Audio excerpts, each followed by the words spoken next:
Hello, ഇന്നത്തെ recipe ഒരു special തട്ടിക്കൂട്ട് കറിയാണ് കേട്ടോ. ചെമ്മീനും പയറും മെഴുക്ക് പുരട്ടിയാണ്.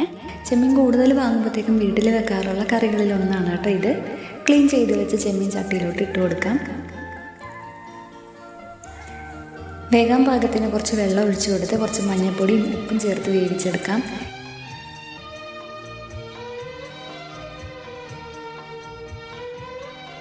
ചെമ്മീൻ വെന്ത് വെള്ളം വറ്റി തുടങ്ങുന്നതിന് തൊട്ട് മുന്നേ ആകുമ്പോഴത്തേക്കും അരിഞ്ഞു വെച്ച പയർ ചേർത്ത് കൊടുക്കാം. എനിക്ക് ആവശ്യത്തിന് നീളത്തിൽ അരിഞ്ഞു വെച്ച പച്ചമുളകും കൂടെ ചേർത്ത് കൊടുത്ത് വേവിച്ചെടുക്കാം.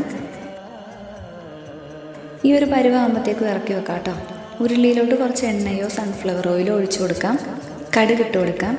നീളത്തിലരിഞ്ഞ സവാള, നീളത്തിലരിഞ്ഞ ചെറിയുള്ളി, നീളത്തിലരിഞ്ഞ വെളുത്തുള്ളി, കറിവേപ്പില ചേർത്ത് കൊടുക്കാം. കുറച്ച് ഉപ്പും കൂടെ ചേർത്ത് കൊടുത്ത് വഴറ്റിയെടുക്കാം. വഴണ്ടി വരുമ്പോഴത്തേക്കും കാശ്മീരി മുളക് പൊടി, മീറ്റ് മസാല ചേർത്ത് നന്നായി മൂപ്പിച്ചെടുക്കാം. വേവിച്ച് വെച്ച ചെമ്മീനും പയറും ചേർത്ത് കൊടുത്ത് മിക്സ് ചെയ്തെടുക്കാം. അപ്പോൾ ഇത്രയേ ഉള്ളൂ കേട്ടോ. സിമ്പിളായിട്ടുള്ള റെസിപ്പിയാണ്. ടേസ്റ്റ് ഒരു രക്ഷയില്ല കേട്ടോ, അടിപൊളിയാണ്. അപ്പോൾ ട്രൈ ചെയ്ത് നോക്കിയിട്ട് ഫീഡ്ബാക്ക് പറയാനായിട്ട് മറക്കല്ലേ.